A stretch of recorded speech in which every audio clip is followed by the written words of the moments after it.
नमस्कार, मैं सावी Shukla astro world से आप लोग का स्वागत करती हूँ। आज बात करती हूँ कुछ एस्ट्रो को लेकर, यानी कि कुछ ऐसा टॉपिक निकाला है मैंने जो आपके लिए बहुत ही जानना ज़रूरी है, क्योंकि उस पे ही आपका समझ लीजिए कि आप आधे से ज़्यादा उस पर डिपेंड रहते हो। तो फिर चलिए जानते हैं, मैं आपको जानकारी दूंगी और देखिएगा अपने ऊपर कि कितना वो सही जा रहा है आपको। देखिए, बहुत सी चीज़ें मैंने देखी, जैसे कुंडली रीडिंग की है और टैरो रीडिंग की है, बट आज मैं आपको बताऊंगी कि आपकी लग्न, जितने भी लग्न हैं उनके बारे में बताऊंगी। जैसे कि कोई धनु लग्न का है तो सबसे पहले मैं स्टार्ट करूंगी धनु लग्न से कि धनु लग्न के लोग कैसे होते हैं, उनका नेचर कैसा होता है। आपको समझ में आएगा कि क्या आप वैसे हैं। ज़रा अपने ऊपर डाल के देखिएगा कि वो चीज़ आप पे आ रही है कि नहीं आ रही है जो मैं बोल रही हूँ। तो चलिए जानते हैं कि धनु लग्न के लोग कैसे होते हैं। तो सुनिए, आप जो है धनु लग्न वाले जितने भी लोग होते हैं बहुत ही स्पष्टवादी होते हैं। वो जीवन में जो भी करते हैं ना, वो बनावटी नहीं करते हैं। वो जो भी करेंगे वो सीधा साधा करेंगे, सीधा बोलने वाले होंगे और सीधे ही करने वाले होंगे।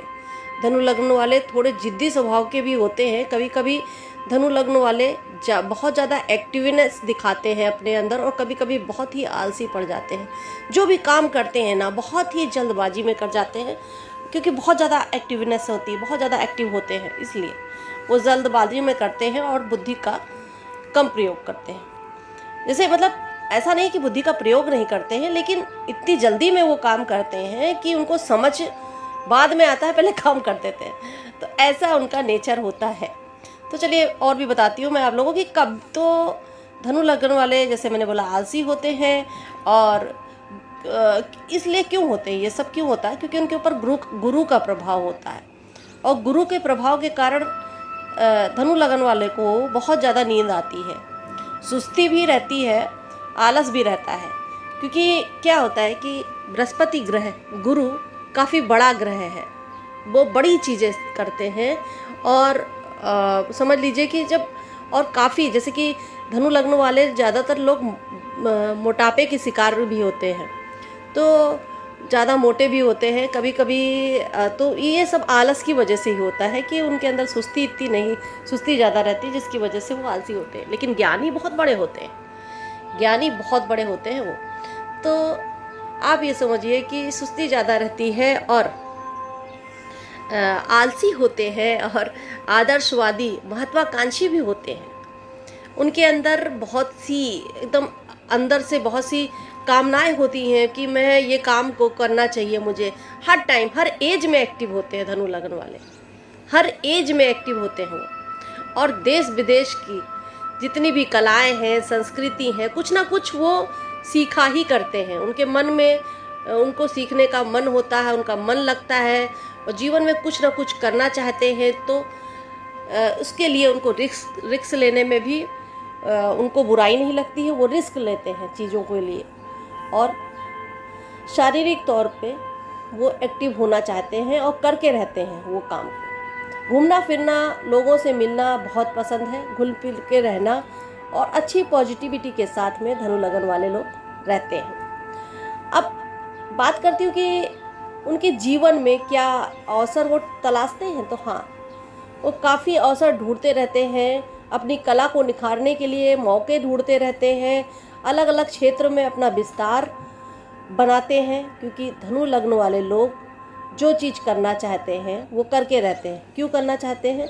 क्योंकि आधा मनुष्य, अगर आप धनु लग्न राशि का चिन्ह देखेंगे तो उसमें क्या होगा कि आधा मनुष्य और आधा नीचे घोड़े का चिन्ह बना होता है, चिन्ह बना होता है। तो घोड़ा पावरफुल माना जाता है और आपको एनर्जी देता है, दोनों तरफ से एनर्जी मिलती है आपको। इसलिए आप जो है परफेक्ट अपने काम को करने में लग जाते हैं। लेकिन थोड़ा बहुत आलस की वजह से कुछ काम आप बीच में ही छोड़ देते हैं, लेकिन फिर आपके अंदर एक मतलब पॉजिटिविटी आती है, बोलिए, या फिर शक्ति आती है, जिसकी वजह से आप काम करने लगते हैं।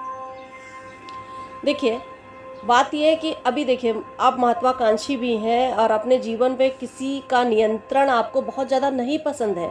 आप फ्रीडम चाहते हो।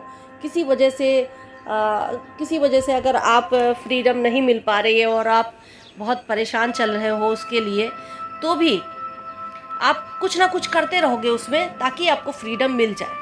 और आपका मन हमेशा करेगा कि कुछ ना कुछ काम को आगे बढ़ाते रहो। मतलब मन के अंदर एक आवाज़ आती रहेगी, चाहे आप आलसी क्यों ना हो जाओ, मगर कहीं ना कहीं से एक आवाज़ आती रहेगी, अपने काम को बढ़ाते रहो। तब देखा जाए प्रेम के मामले में ये लोग बहुत ही सत्यवादी होते हैं। मतलब अपने प्रेम को एकदम अच्छे से और मतलब समझ लीजिए कि उनके अंदर इतना प्यार रहता है अपने लवर्स के लिए, अपने जो भी पार्टनर है उनके लिए प्यार बहुत रहता है, और उनको वो सत्य रहता है। ऐसा नहीं कि वो झूठ मूठ वैसे प्यार कर रहे हो, तो ऐसा कुछ भी नहीं है। उनको मतलब बना के रखना चाहते हैं, उनके साथ में चलना चाहते हैं।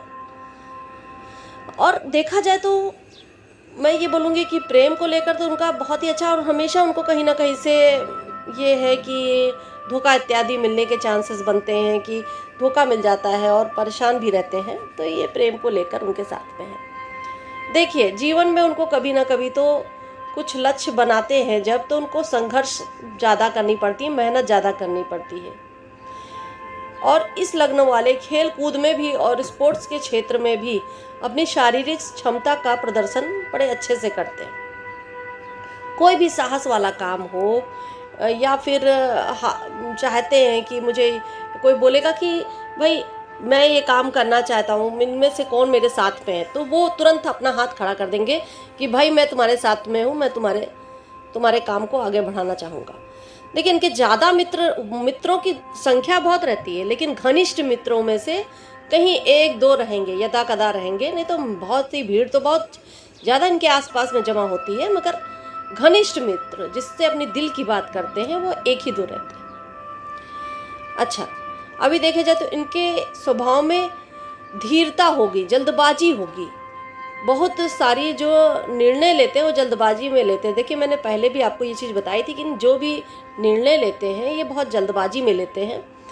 तो और जल्दबाजी में लेते हैं, हमेशा एक्टिव बने रहते हैं, कुछ ना कुछ करने की बहुत ज़्यादा रहते हैं इनके अंदर। बहुत ज़्यादा प्रेशर होता है कि नहीं मुझे ये चीज़ करनी है, और उस कर जाते हैं। शांत बैठना इनको बिल्कुल पसंद नहीं है। कभी कभी शांत बैठते भी हैं तो भी उनके दिमाग में कुछ ना कुछ चला ही करता है। कुछ ना कुछ नए अवसर की तलाश में ये लगे ही रहते हैं। अपने ग्रोथ को बढ़ाने के लिए हमेशा ये जागरूक रहना चाहते हैं, कहीं रुकना नहीं चाहते हैं। धीरे धीरे चलेंगे, कैसे भी चलेंगे, लेकिन चलेंगे। सीधा मुंह पर बोल देते हैं, स्पष्टवादी रहते हैं। और आपके जो भी दूसरे लोग होंगे उनमें से कोई ना कोई आपका शत्रु जो आप समझ नहीं पाते हो, आपका मित्र है, आप उसको जो है उसके मुंह पर उसकी सच्चाई बता दोगे तो फिर आपको नुकसान करेगा। तो शत्रु, और मैं आपको बोल रही हूँ कि शत्रु और मित्र में अंतर पहचानिए, समझने की कोशिश कीजिए कि कौन सा शत्रु है आपका और कौन मित्र है। प्लस ये भी सोचना कि आपको जो भी आपको समझता है, मीठी मीठी बातें करता है, यानी कि ज़रूरी नहीं है कि वो आपका बहुत बड़ा मित्र हो सकता है वो अंदर ही अंदर कुछ बना रहा हो प्लान, क्योंकि आपके बहुत से लोग शत्रु बना करते हैं, क्योंकि आप मुंह पे सीधा बोल देते हैं ना, इसलिए तो आपके शत्रु बना करते हैं। देखिए, कुल मैं ये बोलूँगी कि जब आप सारे काम गहराई से करते हैं तो मन में चिंतन रहता है आपको, और कहीं ना कहीं आपको मेडिटेशन इत्यादि करना चाहिए, और इससे आपका चंद्रमा भी पावरफुल होता है। आप धनु लग्न वाले लोग जीवन में बहुत सी ऊंचाइयों तक जाते हैं, और ये तो बिल्कुल नीचे नहीं रहते हैं। जाना होता है तो बहुत ऊंचे जाते हैं, या तो बिल्कुल बीच में रहते हैं, नीचे नहीं आते हैं। और ये कोई मध्य रास्ता नहीं ढूंढते हैं कि मुझे शॉर्टकट से जाना है या ऐसे जाना है। तो ये बिल्कुल आपको अच्छे रास्ते, मतलब सीधा रास्ता इनको अच्छा लगता है, पसंद है। तो पहली बात तो मैं ये आप लोग को बता रही हूँ कि ये इन लोगों का नेचर होता है, इनका ऐसा ये करते हैं, ये लग्न के हिसाब से है, पूरा राशि के हिसाब से इनका नेचर थोड़ा सा परिवर्तित हो जाता है। जैसे कि आपका धनु लग्न है और कुंडली में राशि कुछ और है, तो थोड़ा नेचर में परिवर्तन आ जाता है। बट ये लग्न का है और ये फिट बैठता है। अगर किसी की कुंडली है, डेट ऑफ बर्थ है और राशि मतलब ये टाइमिंग है, तो उसमें जो भी लग्न है वो प्रथम भाव, उसके हिसाब से आपका नेचर रहता ही रहता है, कि आप समझ के चलें। इनका वैवाहिक जीवन बहुत ही सुंदर रहता है और धनु लग्न वालों का वैवाहिक जीवन बहुत ही प्यारा होता है। अपने पति के साथ इनकी काफ़ी पड़ती या पत्नी के साथ इनकी काफ़ी बनती है। दोनों ही एक दूसरे का सहायक बन के चलते हैं और ज़्यादा लड़ाई झगड़े नहीं होते हैं। मैं अब आपको एक चीज़ बताना चाहूँगी कि धनु लग्न वाले लोगों को करना क्या चाहिए। देखिए, अगर बाई चांस आपका लग्न कमज़ोर है या फिर लग्न में किसी पाप ग्रह की दृष्टि पड़ रही है, तो आपको बृहस्पति जी के पूजा करनी चाहिए, केले के वृक्ष को जल देना चाहिए और विष्णु सहस्त्र नाम का पाठ कर सकते हैं तो बहुत अच्छी बात है। और मैं ये बोलूँगी कि माथे पर केसर का तिलक भी लगाइए, जिससे आपका सम्मान बढ़ेगा। बड़ों का सम्मान, बड़े बुजुर्गों का सम्मान आप करें ताकि आपका सम्मान बढ़े। जितना आपके गुरु अच्छे होंगे उतनी ही आपकी राशि और लग्न दोनों ही मजबूत होंगे। देखिए, जीवन में बहुत सी बाधाओं से बचेंगे तो आपका एक स्वभाव जो मैंने आपको बताया है कि आप जो सीधे बोलते हो, वो बोलने के बजाय आप कुछ चीज़ें हैं जो आप मत बोलो उन्हें। हालांकि आप सत्य बोलते हो मगर मत बोलो, ज़रूरत नहीं है बोलने की सत्य। कहीं कहीं सीधी सीधी बात लोगों को लग जाती है, जिसकी वजह से आपके शत्रु बनते हैं, वो उससे आपको बचना पड़ेगा। बहुत सी बातें हैं। अपना ख्याल रखें। इसके साथ में स्वस्थ रहे, मस्त रहे। सावी शुक्ला का नमस्कार।